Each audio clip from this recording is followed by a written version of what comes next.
ചിത്രാഞ്ജലി സ്റ്റുഡിയോയിൽ വെച്ച് അസീം ഫാസി എന്ന സീരിയൽ പ്രൊഡക്ഷൻ എക്സിക്യൂട്ടീവ് മോശമായി പെരുമാറിയെന്ന ജൂനിയർ ആർട്ടിസ്റ്റ് കോർഡിനേറ്ററുടെ വെളിപ്പെടുത്തലിൻ്റെ കൂടുതൽ വിവരങ്ങൾ പുറത്ത്.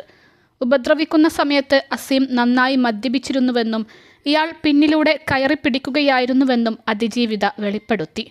ഇപ്പോഴും സെറ്റുകളിൽ സ്ത്രീകളെ അഡ്ജസ്റ്റ്മെൻറ്റിന് പ്രേരിപ്പിക്കാറുണ്ട്.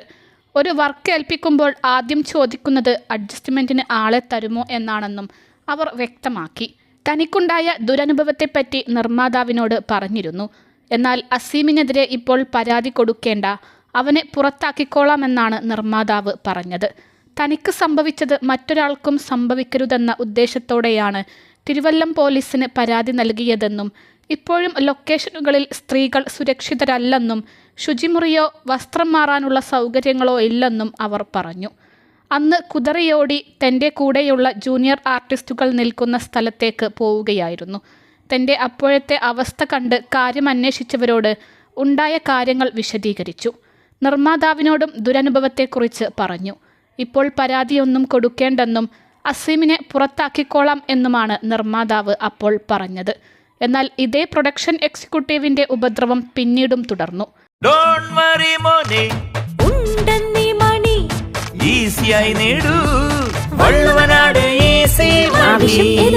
പണം ഞങ്ങൾ തരും. എനിക്കൊപ്പമുള്ള വനിതാ ജൂനിയർ ആർട്ടിസ്റ്റുകളെ അന്വേഷിച്ചു വരും. കൊടുത്തില്ലെങ്കിൽ എന്നെ ജോലിയിൽ നിന്ന് മാറ്റി നിർത്തുമെന്ന് ഭീഷണിപ്പെടുത്തും.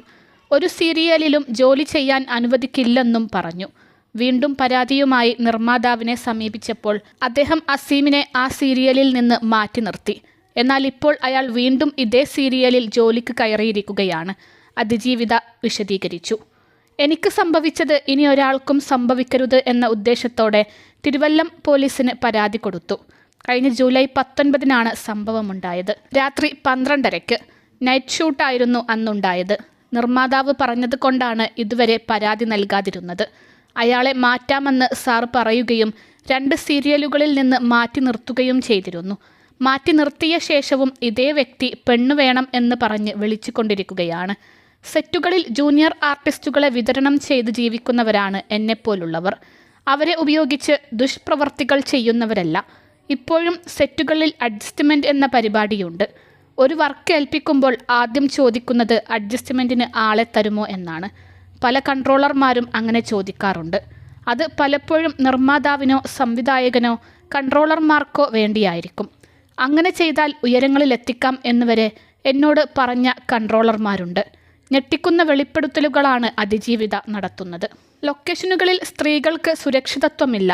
ശുചിമുറിയോ വസ്ത്രം മാറാനുള്ള സൗകര്യമോ ഇല്ല. സ്ത്രീകൾക്ക് സുരക്ഷിതമായി ജോലി ചെയ്യാനുള്ള അന്തരീക്ഷം ഒരുക്കണമെന്ന് സർക്കാർ പറഞ്ഞിട്ടുണ്ടെങ്കിലും അങ്ങനെയൊന്നും ഒരിടത്തുമില്ലെന്നും അവർ ആരോപിക്കുന്നുണ്ട്. സർക്കാർ നിയന്ത്രണത്തിലാണ് ചിത്രാഞ്ജലി സ്റ്റുഡിയോ. ആ സ്റ്റുഡിയോയിലാണ് ഇത്തരം സംഭവങ്ങൾ നടക്കുന്നത്. അതുകൊണ്ട് തന്നെ സർക്കാരിനെതിരായ വിമർശനം കൂടിയാണ് അതിജീവിത ഉയർത്തുന്നത്.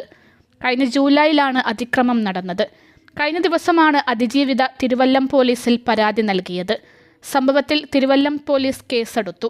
അതേസമയം സംഭവത്തിൽ ഫെഫ്ക MDTV പ്രാഥമിക അംഗത്വത്തിൽ നിന്ന് അസീം ഫാസിയെ പുറത്താക്കിയതായി ഫെഫ്ക അറിയിച്ചു. 3 യുവതികളാണ് ഇയാൾക്കെതിരെ പരാതിയുമായി ഫെഫ്ക നേതൃത്വത്തെ സമീപിച്ചത്. ഇതിൽ ഒരാളാണ് പോലീസിൽ പരാതി നൽകിയത്. അൽസലാമ ഐ ഹോസ്പിറ്റൽ 21 ലക്ഷത്തോളം സന്തുഷ്ടരായ ഉപഭോക്താക്കളും 2 ലക്ഷത്തോളം തിമിര ശസ്ത്രക്രിയകളും പൂർത്തിയാക്കിയ മലബാറിലെ ഏക കണ്ണാശുപത്രി. ലോകോത്തര നിലവാരമുള്ള ചികിത്സാ സംവിധാനങ്ങൾ, എല്ലാ നേത്രരോഗ ചികിത്സാ സൗകര്യങ്ങളും വിദഗ്ധരായ ഡോക്ടർമാരുടെ മേൽനോട്ടത്തിൽ. Al Salama eye hospital, hospital road, Perinthalmanna.